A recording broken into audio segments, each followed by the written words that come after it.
السلام علیکم ورحمۃ اللہ وبرکاتہ۔ الحمدللہ رب العالمین والصلاة والسلام علی رسولہ الامین وعلی آلہ واصحابہ اجمعین ومن تبعهم بإحسان الى یوم الدین، اما بعد فاعوذ باللہ من الشیطان الرجیم، بسم اللہ الرحمن الرحیم۔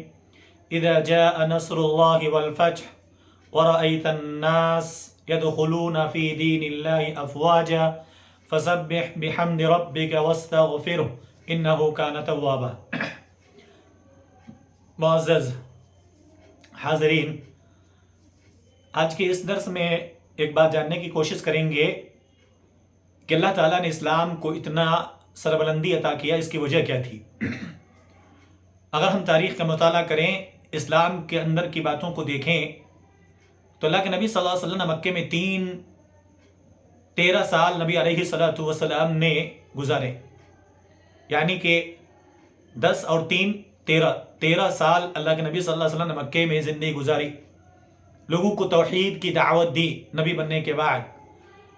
لیکن اسلام اتنا زیادہ اس وقت ترقی یافتہ نہیں ہوا، اسلام لوگوں نے اتنا زیادہ قبول نہ کیا، بلکہ اسلام قبول کرنے کچھ اور ہی وجہ ہے۔ نبی علیہ الصلوۃ والسلام جب مکے میں تھے تو لوگوں نے فرمائش کی تھی کہ چاند کو 2 ٹکڑوں میں کر دو، میں ایمان لے آؤں گا۔ لوگوں نے کہا ہم ایمان لے آئیں گے۔ اللہ کے نبی صلی اللہ علیہ وسلم رب سے دعا کرتے ہیں، اشارہ کرتے ہیں چاند کی طرف، چاند 2 ٹکڑا ہو جاتا ہے۔ پھر بھی لوگوں نے کیا کہا کہ نہیں، آپ نے چاند کے اوپر جادو کر دیا، یا تو ہماری نظروں کے اوپر تم نے جادو کر دیے۔ اللہ کے نبی صلی اللہ علیہ وسلم کے پاس ایک مرتبہ کوئی آ کر ابو جہل نے کنکڑیوں کو مٹھی میں بند کر کے کیا کہا تھا، اگر آپ بتا دو کہ میری مٹھی میں کیا ہے تو ہم ایمان لے آئیں گے۔ اللہ کے نبی صلی اللہ علیہ وسلم نے کہا کہ مجھے بتانے کی ضرورت نہیں ہے، صرف تم اپنے مٹھی کو اپنے کانوں میں لگاؤ اور پھر دیکھو میں کون ہوں، مجھے گواہی دے رہی ہوگی۔ اللہ اکبر۔ کانوں سے لگایا، مٹھی سے آواز آ رہی تھی، کنکڑیوں سے آواز آ رہی تھی، اشہد ان لا الہ الا اللہ وان محمد رسول اللہ صلی اللہ علیہ وسلم۔ اللہ کے نبی کی گواہی دے دی، مارے غصے کے کنکڑیوں کو زمین پر پٹک دیا، پھر کیا کہا، مان گئے محمد صلی اللہ علیہ وسلم کہ اب تو تمہارے کنکڑیوں پر تمہارا جادو چلنے لگا ہے۔ جب ایمان کی دولت نہیں ملتی ہے تو اللہ تعالیٰ ایسے ہی لوگوں کو ایسے چھوڑ دیتا ہے۔ پھر اللہ کے نبی صلی اللہ علیہ وسلم سے لوگوں نے، پتھروں نے کلمہ پڑھا، نبی کی گواہی دی، کنکڑیوں نے گواہی دے دی، چاند 2 ٹکڑے ہو گئے، پھر بھی لوگوں نے اسلام قبول نہیں کیا۔ جنگ بدر کا واقعہ پیش آیا، جنگ بدر میں فرشتوں کو دیکھا پھر بھی ایمان نہیں لایا، جنگ خندق میں اللہ کی مدد دیکھی پھر بھی ایمان نہیں لایا۔ آخر وجہ کیا؟ اسلام کب سے زیادہ پھولنے لگا؟ اللہ اکبر۔ اللہ کے نبی صلی اللہ علیہ وسلم جب مکہ فتح کر لیے، خانہ کعبہ کے دروازے میں کھڑے ہیں، اللہ کے نبی صلی اللہ علیہ وسلم لوگوں سے پوچھا کہ تم کیا امید رکھتے ہو، تم کیا سوچتے ہو کہ تمہارے ساتھ کون سا معاملہ کیا جائے؟ لوگوں نے کیا کہا تھا؟ جی، لوگوں نے کہا تھا کہ آپ ہمیشہ معاف کرتے ہیں، آپ لوگوں پر رحم دل ہیں، آج ہم آپ سے یہی امید رکھتے ہیں۔ اللہ کی قسم، اس دن اللہ کے نبی صلی اللہ علیہ وسلم نے کہا لا تثریب علیکم اليوم اذهبوا انتم الطلقاء، جاؤ تم سب آزاد ہو، کسی سے کوئی بدلہ نہیں لیا جائے گا۔ اللہ اکبر۔ آپ نے دیکھا کنکڑیوں نے، پتھروں نے کلمہ پڑھا، اسلام قبول نہیں کیا، چاند 2 ٹکڑے ہو گئے، لوگوں نے اسلام قبول نہیں کیا۔ جنگ بدر میں فرشتوں کے ذریعے سے رب نے مدد کی، اسلام قبول نہیں کیا۔ جنگ خندق ہوا، اس میں مسلمانوں کو کامیابی ملی، وہاں پر لوگوں نے اسلام قبول نہیں کیا۔ لیکن اللہ کے نبی صلی اللہ علیہ وسلم نے ایک مرتبہ خانہ کعبہ کے پاس فتح مکے کے موقع پر نبی نے معاف کر دیا، عام معافی کا اعلان کر دیا کہ تم سب آزاد ہو، کسی سے کوئی بدلہ نہیں لیا جائے گا۔ اثر کیا ہوا؟ اللہ اکبر۔ فی دین اللہ افواجا، لوگ ذوق در ذوق اسلام میں داخل ہوتے چلے گئے، ٹولی ٹولی آ رہے اسلام میں داخل ہو رہے ہیں۔ کیوں؟ ایک معافی کی وجہ سے۔ تو اسلام کے سب سے زیادہ پھیلنے کی وجہ ہے وہ معاف کر دینا۔ آج ہم مسلمانوں سے یہ چیزیں مفقود ہو چکی ہیں، ہم کسی کو معاف نہیں کر سکتے۔ اللہ تعالیٰ پیارے نبی صلی اللہ علیہ وسلم کو کہتا ہے فاعف عنہم واستغفر لہم، آپ ان کو معاف کر دیجئے۔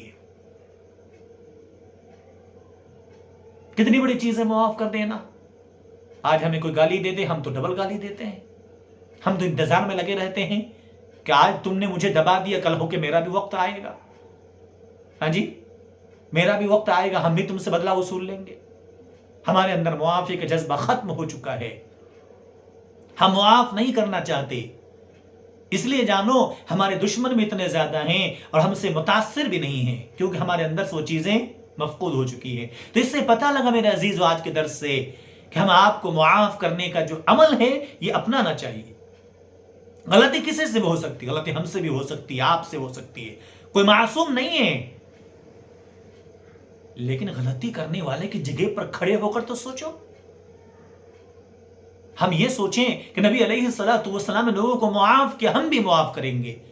تو آج کے درس کا مختصراً یہ ہے کہ ہم اور آپ جتنا بھی کوشش کر لیں اسلام کو پھیلانے کا، تو ان میں سب سے اہم ہوتا ہے یہ بھی ہونا چاہیے کہ ہم لوگوں کو معاف کر دیا کریں۔ کہ اللہ کے نبی صلی اللہ علیہ وسلم مکے میں رہے، بہت ساری نشانیوں کو دیکھا، لیکن کبھی اتنے زیادہ تعداد میں لوگوں نے اسلام قبول نہیں کیا۔ کتنی پریشانی ہوئی کہ مکہ چھوڑ کر مدینہ تک جانا پڑا۔ پھر جب مکہ فتح ہوا، اللہ کے نبی نے عام معافی کا اعلان کر دیا، پھر اس کے بعد سے لوگوں نے اسلام کے اندر داخل ہونا شروع کر دی۔ پھر اللہ نے کہا فسبح بحمد ربک، اپنے رب کی تسبیح بیان کیجئے، پاکی بیان کیجئے، بزرگی بیان کیجئے، اللہ کی بڑائی بیان کیجئے۔ تو میرے بھائیوں، میرے عزیزوں، میرے بزرگوں، ہم آپ سے گزارش کرتے ہیں کہ جہاں بھی رہیں، جیسے رہیں، غلطی کسی سے بھی ہو سکتی ہے، بچوں سے ہو، بیوی سے ہو، بیٹی سے ہو، کسی سے بھی ہو، اعزا قارب سے ہو، جماعت و جمعیت سے ہو، یا جماعت کے ذمہ داران کسی اپنے ماتحت میں کام کرنے والے آپ کے، اگر ان سے غلطی ہو جاتی ہے، آپ معافی کو لازم پکڑیے۔ حضرت انس کی بات آپ نے نہیں سنی؟ اللہ کے نبی صلی اللہ علیہ وسلم کے 10 سال خدمت کیا حضرت انس نے، کیا کہتے ہیں کہ اللہ کے نبی صلی اللہ علیہ وسلم نے مجھے کبھی نہیں کہا کہ انس آپ نے ایسا کیوں کیا اور آپ نے ایسا کیوں کہا، نہیں کہا، معاف کر دیا کرتے تھے۔ تو ہم آپ کو بھی چاہیے کہ معافی کے اس بنیادی چیز کو اپنے اندر لازم پکڑیں، لوگوں کو دعوت دیں اور خود بھی عمل کرنے کی کوشش کریں۔ اللہ پاک مجھے آپ کو عمل کی توفیق عطا فرمائے، آمین۔ وآخر دعوانا ان الحمد للہ رب العالمین، والسلام علیکم ورحمۃ اللہ وبرکاتہ۔